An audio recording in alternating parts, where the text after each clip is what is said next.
राम न जाते हरिन संग, सेन रावण साथ। जो रहीम भाभी कतहूँ, होत आपने हाथ।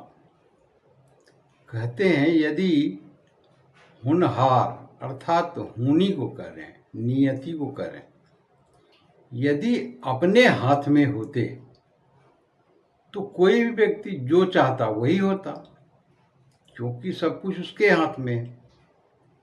राजा बन जाते, अमीर बन जाते, धनवान बन जाते।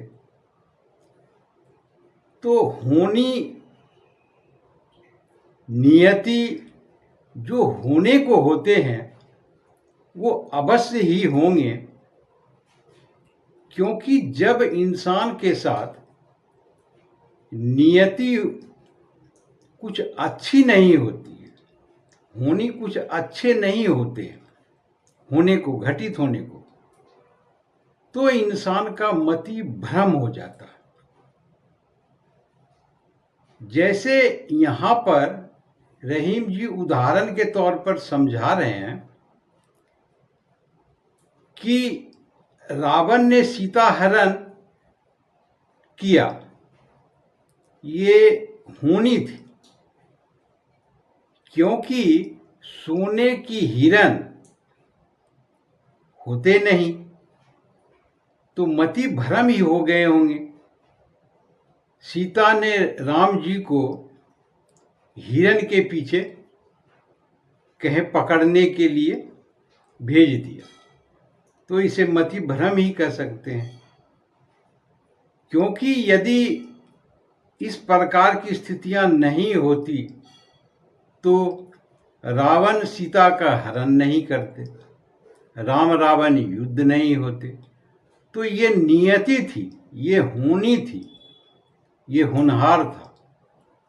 तो जब जब व्यक्ति के साथ में जो होने का होता है वो होगा ही।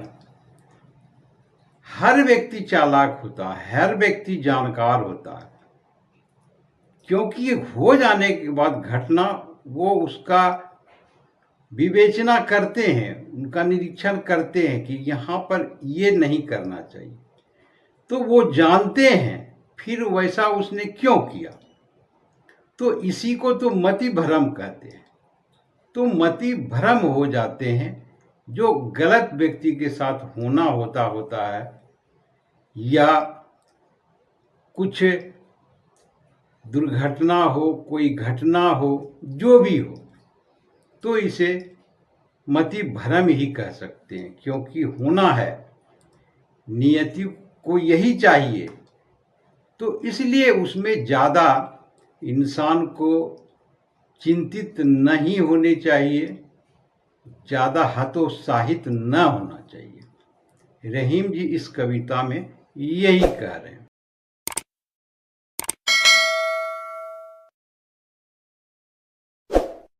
मन ओछे नरन को, बैर भली न प्रीत। काटे चाटे स्वान के, दो भांति विपरीत।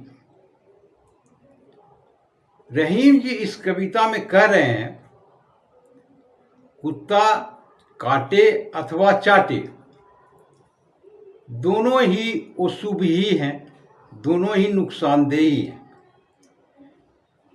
तो यहाँ पर रहीम जी ये बताने का प्रयास कर रहे हैं कि कोई भी समाज में वैसे व्यक्ति जिन्हें अच्छे दृष्टि से लोग नहीं देखते हैं, समाज में, परिवार में या और कहीं भी, तो ऐसे लोगों से आप जितना दूर रहें उतना ही बेहतर है।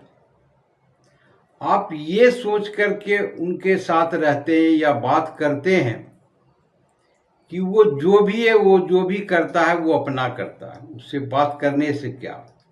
तो यहाँ पर काटने का अर्थ होता है उसके साथ काम करने का, तो उसमें आपको फंसना ही फंसना है। चाटने का अर्थ होता है कि आप उससे बातचीत करते हैं, साथ देखे जाते हैं, लोग यही समझेंगे कि ये उनका मित्र है। और किसी भी समय में यदि कोई उस व्यक्ति के साथ में घटना दुर्घटना होती है तो आप भी उसमें फंसेंगे। तो ऐसे व्यक्ति से आप जितना दूर रहें उतना ही बेहतर होगा। रहीम जी इस कविता में ये समझाने का प्रयत्न कर रहे हैं, न उससे दोस्ती और न उससे दुश्मनी, ये दोनों बातें कर रहे हैं रहीम जी। तो आप जितना सचेत रहें उतना आपके लिए बेहतर होंगे। तो ये था 2 कविताओं का भावार्थ रहीम जी के। आशा करता हूँ अच्छे लगे होंगे। आपने देखा, इसके लिए शुक्रिया, धन्यवाद।